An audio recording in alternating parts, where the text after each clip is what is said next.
आज शाम 5 बजे तक इलेक्टोरल बॉन्ड की जानकारी इलेक्शन कमीशन की वेबसाइट पर अपलोड करनी थी और वक्त से करीब 23 घंटे पहले इस काम को पूरा कर दिया गया, जिसकी खबर कल हमने आपको इसी समय दिखाई थी।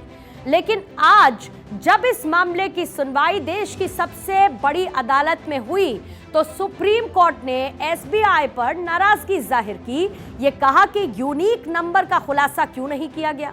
इसको लेकर सुप्रीम कोर्ट ने एसबीआई को नोटिस जारी किया है और ऐसे में माना यह जा रहा है कि यूनिक नंबर की शेयरिंग के बाद और भी खुलासे सामने आएंगे।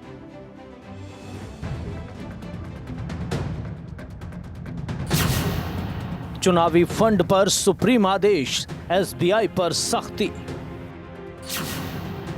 बॉन्ड नंबर का खुलासा जरूरी, जानकारी दे एसबीआई। चुनावी चंदा कितना बटा, किसको कितना मिला। चुनाव की तारीख के ऐलान के पहले चुनावी चंदे पर चर्चाएं तेज हैं। सुप्रीम कोर्ट के आदेश के बाद एसबीआई ने इलेक्टोरल बॉन्ड का डिटेल चुनाव आयोग को दिया और चुनाव आयोग ने इसे वेबसाइट पर अपलोड कर दिया। यानी एसबीआई ने सुप्रीम कोर्ट के आदेश को माना, मगर ऐसा नहीं है। चुनावी बॉन्ड पर शुक्रवार को सुप्रीम कोर्ट में सुनवाई हुई और chief justice DY Chandrachud, justice Sanjiv Khanna, justice BR Gavai, justice JB Pardiwala और जस्टिस मनोज मिश्रा की पीठ ने सख्त आदेश दिया। सुप्रीम कोर्ट ने कहा कि एसबीआई ने जो बॉन्ड के बारे में ब्यौरा दिया है उसमें उसे नंबरों का खुलासा करना होगा। एसोसिएशन फॉर डेमोक्रेटिक रिफॉर्म्स यानी एडीआर की ओर से सुप्रीम कोर्ट में चुनावी बॉन्ड को लेकर याचिका दाखिल की है। इस दौरान इलेक्टोरल बॉन्ड के संबंध में एसबीआई की तरफ से मुहैया कराई गई जानकारी का मुद्दा उठाया गया। चीफ जस्टिस ने पूछा, एसबीआई की ओर से कौन पेश हो रहा है। एसबीआई ने बॉन्ड के यूनिक नंबर का खुलासा नहीं किया है। तब सॉलिसिटर जनरल तुषार मेहता ने कहा कि एसबीआई की ओर से पेश नहीं हो रहा हूं, लेकिन मैं अदालत से कहना चाहूंगा कि मामले में एसबीआई को नोटिस जारी किया जाए। इस पर याचिकाकर्ता के वकील कपिल सिब्बल ने कहा कि सुप्रीम कोर्ट का जो आदेश था वो समग्र था, उसमें तमाम संबंधित जानकारियां उजागर करने की बात है। इसके बाद सुप्रीम कोर्ट ने एसबीआई को नोटिस दिया और अगली सुनवाई सोमवार तक के लिए टाल दी। वो कुछ ऑर्डर पास करने जा रहे थे, लेकिन सॉलिसिटर जनरल ने बोला कि भाई स्टेट बैंक तो अभी है नहीं, वो पार्टी है नहीं, तो इसलिए उनको नोटिस इशू करे बगैर आप ऑर्डर मत पास करिए। तो उन्होंने स्टेट बैंक को नोटिस दिया है मंडे के लिए और मंडे को इसकी सुनवाई होगी कि स्टेट बैंक ने बॉन्ड नंबर्स क्यों नहीं बताए। इलेक्टोरल बॉन्ड्स पर सियासी घमासान मचा हुआ है और इस घमासान के बीच वित्त मंत्री निर्मला सीतारमण ने पहली बार अपनी प्रतिक्रिया दी। उन्होंने कहा कि यह परफेक्ट सिस्टम नहीं है, लेकिन पिछले सिस्टम से बेहतर है। हमें इससे सीखने की जरूरत है। इसे लेकर नया कानून आएगा या नहीं, इसे लेकर अभी कुछ नहीं कहा जा सकता, लेकिन इतना यह है कि हम इस सिस्टम को और पारदर्शी बनाने के लिए प्रयास करते रहेंगे। गुरुवार को चुनाव आयोग ने अपनी वेबसाइट पर 763 पेजों की 2 लिस्ट अपलोड की हैं। एक लिस्ट में बॉन्ड खरीदने वालों की जानकारी है और दूसरी लिस्ट में चंदा देने वाली कंपनियों का नाम है। आपको बताते हैं कि किस दल को कितना चुनावी चंदा मिला। बीजेपी को 6060 करोड़, टीएमसी को 1609 करोड़, कांग्रेस को 1421 करोड़, बीआरएस को 1214 करोड़, डीएमके को 639 करोड़। ये तो ही चंदा लेने वाली पार्टियां। अब आपको बताते हैं कि किसने कितना चंदा दिया।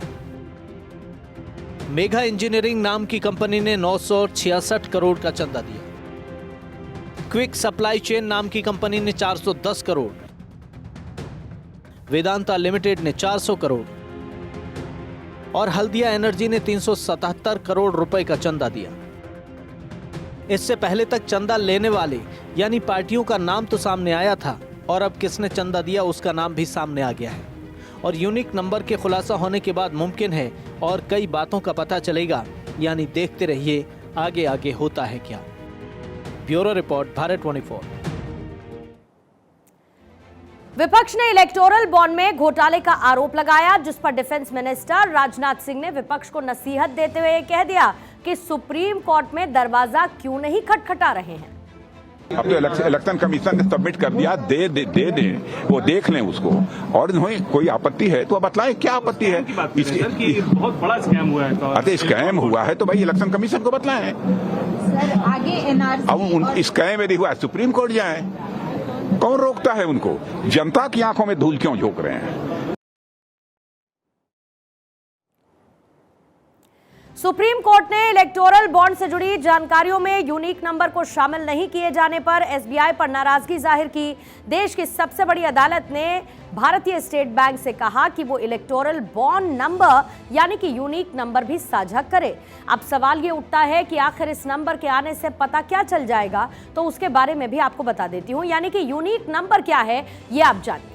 यूनिक नंबर हर बॉन्ड पर अलग अलग होता है। एक रिपोर्ट के मुताबिक इलेक्टोरल बॉन्ड में एक नंबर है जिसे आप क्लियरली देख नहीं सकते, यानी कि वो वैसे क्लियरली विजिबल नहीं होता, बल्कि अल्ट्रावायलेट रेज के इस्तेमाल से उसको देखा जा सकता है। ये नंबर अल्फा न्यूमेरिक होते हैं। और यूनिक नंबर से पता क्या चलेगा? दरअसल यूनिक नंबर को अक्सर मैचिंग कोड कहा जाता है। इस नंबर से पता चलता है कि आखिर कोई खास बॉन्ड किसने खरीदा, किसके लिए खरीदा। यानी कि अगर यूनिक नंबर हाथ लग जाए तो साफ साफ ये पता चल जाएगा कि किस कंपनी, संस्था या व्यक्ति ने किस राजनीतिक दल को कितना चंदा दे दिया। अभी एसबीआई ने जो जानकारी चुनाव आयोग को दी उससे पता नहीं चल पा रहा कि किस पार्टी को किससे कितना चंदा मिला है, और यूनिक नंबर से यही पता चल पाएगा। इधर सुप्रीम कोर्ट की तरफ से चुनाव आयोग को आज एक बड़ी राहत मिली है, क्योंकि सुप्रीम कोर्ट ने इलेक्ट्रॉनिक वोटिंग मशीन यानी कि ईवीएम के कामकाज में गड़बड़ी का आरोप लगाने वाली याचिका खारिज कर दी। सुनवाई के दौरान सुप्रीम कोर्ट ने कहा कि ईवीएम को लेकर आखिर कितनी याचिकाएं होंगी।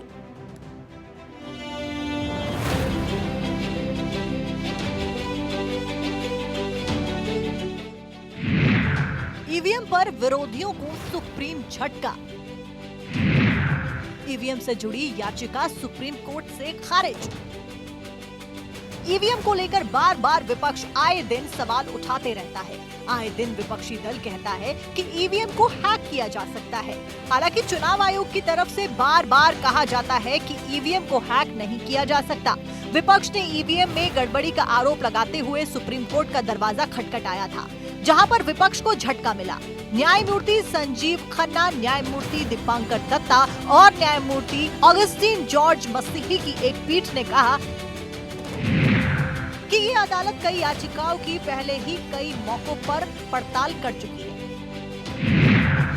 ईवीएम के कामकाज से संबंधित विभिन्न मुद्दों पर विचार कर चुकी है। हम कितनी याचिकाओं पर विचार करेंगे? हाल ही में हमने संबंधित वीवीपैट की एक याचिका पर विचार किया है। हम धारणाओं पर नहीं चल सकते। इस मामले को सुनने में इच्छुक नहीं है। कोर्ट ने कहा कि वो अनुच्छेद 32 के तहत इस पर विचार कर सकती है। कांग्रेस के वरिष्ठ नेता और मध्य प्रदेश के पूर्व मुख्यमंत्री दिग्विजय सिंह आए दिन ईवीएम पर सवाल उठाते रहते हैं। सुनवाई के ठीक पहले भी दिग्विजय सिंह ने ईवीएम राग गाया था। हमको तो भरोसा किसी वीवीपैट पे नहीं है। अगर आपको वीवीपैट पे ही ईवीएम से कराना है तो हमको पर्ची हाथ में थमा दीजिए। जैसा कि बाबरिया जी ने कहा है, ईवीएम की पर्ची हमारे हाथ में, उसी पर हमको भरोसा होगा। मगर अब सुप्रीम कोर्ट की तरफ से झटका मिल गया है। कह दिया गया है कि हम धारणाओं के आधार पर नहीं चल सकते। इसके बाद माना जा रहा है कि ईवीएम पर विपक्षी राग पर अब फुल स्टॉप लग जाएगा। Bureau report, Bharat 24।